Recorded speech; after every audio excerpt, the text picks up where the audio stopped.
Вельмишановний пане Пленкович, дорогі друзі, вельмишановний пане посол, вельмишановні панове депутати, дорогі друзі, мені надзвичайно приємно мати нагоду сьогодні з вами зустрітись. Вперше за все я хочу принести свої вибачення за невелику затримку, але сьогодні була дуже важлива подія – представлення проєкту бюджету України на 2017 рік в парламенті. А в парламенті прем'єр-міністр не має власного часу, весь час тут належить парламентарям, тому я був змушений трошки затриматися.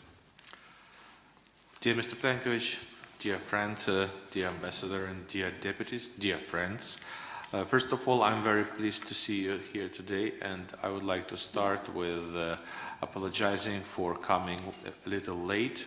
You know that we had a very important event today, that was the presentation of the draft budget for 2017 in the Ukrainian parliament. And in the parliament, the prime minister cannot control his own time. He is on the time that belongs to the parliamentarians. Перш за все, хочу подякувати вам за вашу позицію щодо підтримки України в такий важкий і складний час. Ми відчуваємо, що Європейський парламент нас підтримує, що є лідерство в цьому процесі. Ми відчуваємо лідерство в розвитку двосторонніх стосунків і в питаннях асоціації. Я хочу подякувати пану Пленковичу за таке лідерство і всім колегам за таку повноцінну підтримку. First of all, I would like to thank you for your coherent position in these difficult times. We feel ongoing support from the European Parliament, and we thank you for your leadership and for the development of our bilateral relations. And I thank Mr. Plenkovich for his personal contribution in this regard. Беззаперечно, ми очікуємо і готові докладати всі зусилля для того, щоб завершити процес ратифікації з Європейським Союзом. І це питання має бути сьогодні номер один в порядку денному наших двосторонніх стосунків. І окремо ми розраховуємо на те, що Європейський парламент ухвалить рішення про запровадження безвізового режиму для українських громадян вже найближчими тижнями. First of all, we expect that all efforts will be made to ratify the association agreement. This should be our top priority. And also we expect that in the nearest weeks, the European Parliament will adopt a decision on visa-free travel for Ukrainians. Наш уряд працює сьогодні 5 місяців, і я хочу підкреслити, ми абсолютно віддані реформам, нашій ідеї європейської, євроатлантичної інтеграції. І це є шлях внутрішніх реформ дуже непростий, але наші кроки, які ми робимо, доводять нам те, що ми будемо мати успіх.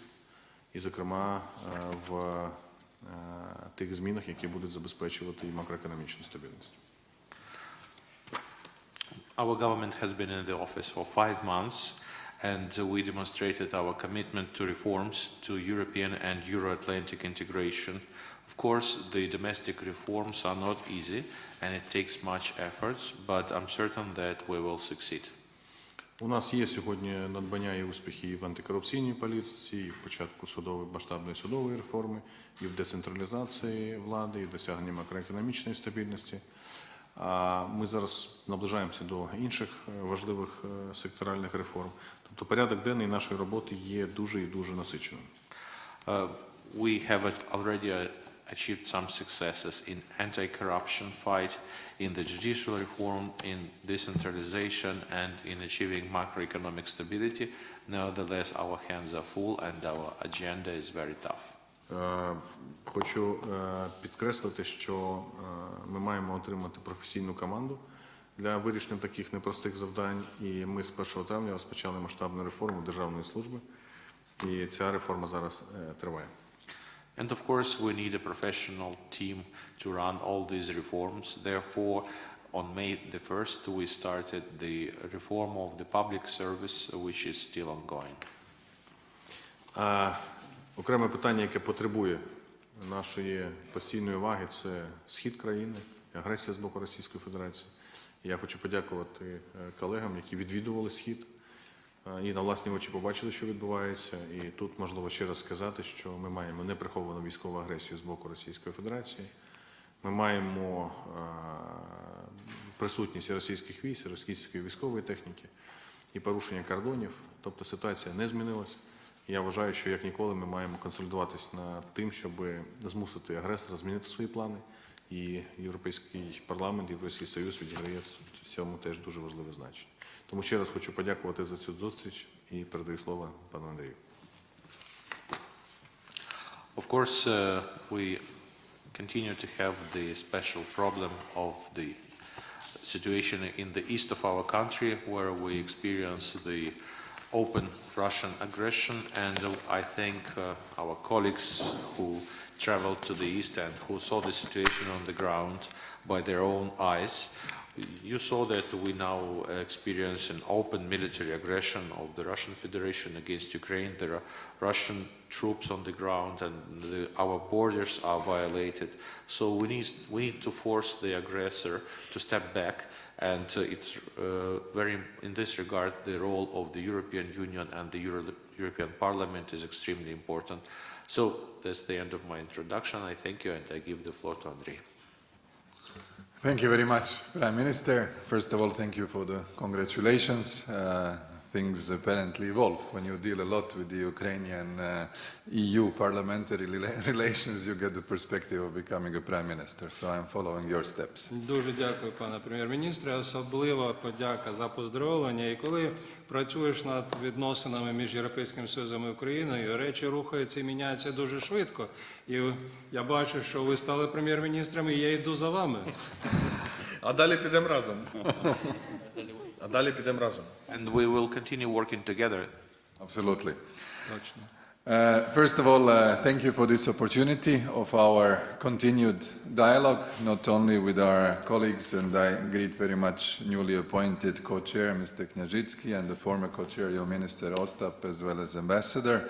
But with the colleagues that are here today, I will just introduce them. You know most of them: Tibor Sani from Hungary, Kati Piri from the Netherlands, Michal Boni from Poland, Jasenko Selimovic from Sweden, Rebecca Harms from Germany, and Jaromir Štetina from Czech Republic. Together with us is, of course, the heart and soul of our delegation, my friend Miriam Goinar from France, and our new ambassador to the European Union, Hugues Mingarelli, and already to prepare my future visit in a different capacity, my friend Tomislav Vidošević, who you know as the Croatian ambassador. It's a bit of an exception, but my friends will allow it. Дякую за можливість продовжити нашу спільну роботу, наше спілкування і з вами новими керівниками з українського боку, паном Миколою Княжицьким, з паном Остапом Семраком, з яким ми давно знайомі. І тут представлена вся наша делегація, яку пан Пленкович вже представив поіменно кожного, а також його співробітники, які вже працюють над тим, як підготувати наступний візит пана Пленковича до України вже в новій якості прем'єр-міністра. Bravo, very good abridged translation. Thank you. First of all, on the important points, we are here to support you, not only generally in the European way, but most of all on the good implementation of the association agreement. В першу чергу, щодо вже конкретних питань, ми готові і налаштовані вас підтримувати. І не в останню чергу в плані впровадження угоди про асоціацію з Європейським Союзом. And we have already started before the summer, and we will find a legal solution how to solve the problem with the negative Dutch referendum in order to address the issue that legally the treaty can enter into force, and that some Dutch concerns are met without the necessity to renegotiate or re-ratify already done job in the member Ми states. вже розпочали роботу ще до літа і працюємо над пошуком правових юридичного розв'язання проблеми голландського референдуму з тим, щоб з одного боку виконати всі наші рішення, з іншого боку задовольнити занепокоєння голландської сторони, таким чином, щоб не міняти, не переробляти, не переписувати отой договір, який був домовлений. The second point is to support your European reform agenda, which is a catalogue of clear priorities, and in that respect we follow the frequent visits of the key commissioners which are supporting all your sectorial reform policies. Це також підтримка ваших планів щодо реформування, які є дуже амбіційними. І тут ми підтримуємо візити на 3 комісарів, які надають вам підтримку в плані політики реформування. And we very much appreciate the role of our friend and your Vice Prime Minister, Ivanka Klimpush, who is also contributing to the more efficient coordination of all the European affairs within the Ukrainian government. І ми також дуже високо оцінюємо роль нашого друга і вашого віце-прем'єр-міністра Іванки Клімпуш, яка працює також над забезпеченням тісної роботи між українським урядом і європейським. We appreciated just a few minutes ago a meeting with your colleagues who deal with NABU, SAPU and NAKZ. What is it called? Anti-corrupt agencies. And I think that the recent announcement by Commissioner Hahn a few days ago is a support in the right direction. І ми буквально от перед цією зустрічю зустрічалися з представниками українських відомств і агенцій, які займаються боротьбою з корупцією. І дуже вдячні за цю зустріч, високо її цінуємо. І в цьому плані вже пан Хан вже говорив про рух в цьому напрямку правильний, і ми підтримуємо все це. On the visa liberalization, which we see as the key priority for the Ukrainian citizens, for the Ukrainian public, I can confirm that next week, on the 26th of September, the LIBE Committee for Civil Liberties, will vote on the report of Madame Gabriel, which is very positive for the visa liberalization for Ukrainian citizens. Що стосується лібералізації візового режиму, який ми знаємо дуже важливий для українських громадян, то 26 вересня збирається комітет Лібер, так званий, це комітет з громадянських прав, де буде заслухано доповідь пані Габріел, яка є дуже позитивна саме в плані надання безвізового режиму Україні. And we will lobby that the dossier is very quickly put on the plenary agenda of the European Parliament in Strasbourg and of course voted favorably.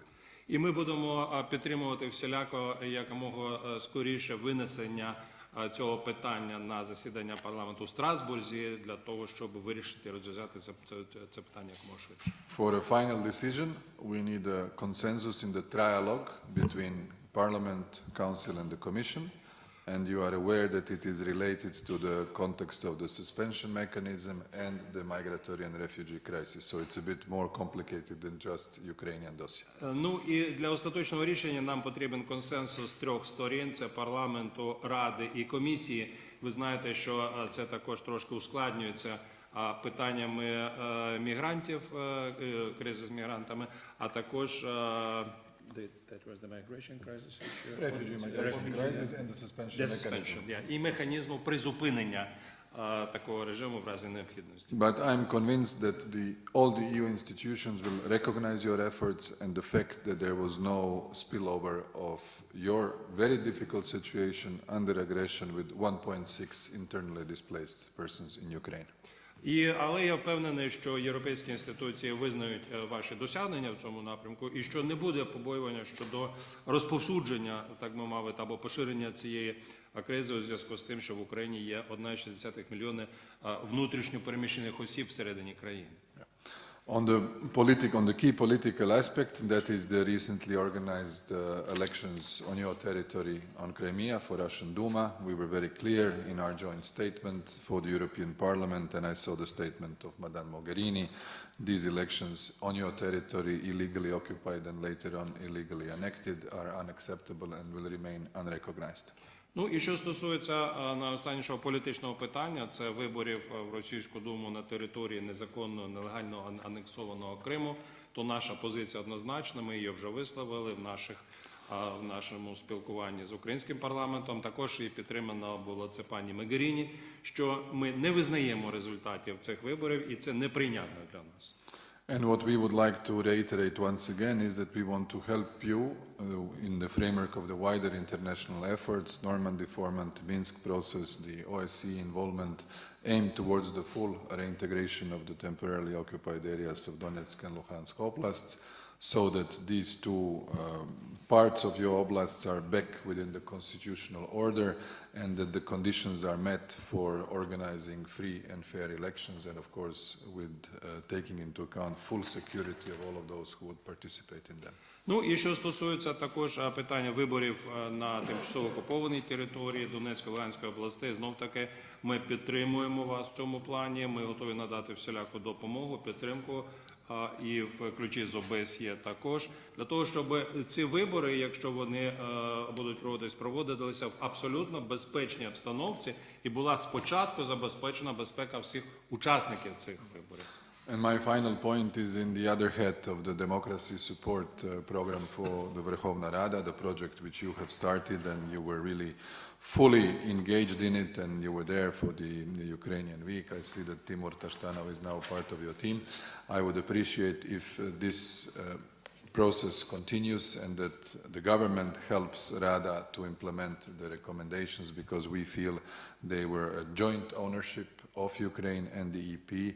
And at the end of the mandate of this Rada, I think if we implement even half of the recommendations, it would be a very good signal for the strong, democratic, transparent, inclusive and efficient Rada to the benefit of the Ukrainian citizens. Ну і що стосується нашої підтримки і допомоги в новому проєкті з демократичного розвитку та демократичної допомоги Верховній Раді України, ми розраховуємо на всіляку підтримку з боку уряду в цьому процесі. Наш колега вже також працює з вами над цими питаннями. І ми вважаємо, що якщо хоча б половина всіх наших рекомендацій буде в найближчим часом прийнята, це допоможе розвивати надалі процес демократизації, ефективності Верховної Ради України на момент до закінчення її повноважень, якщо це все буде зроблено. Я дуже дякую, Андрій, за таку дуже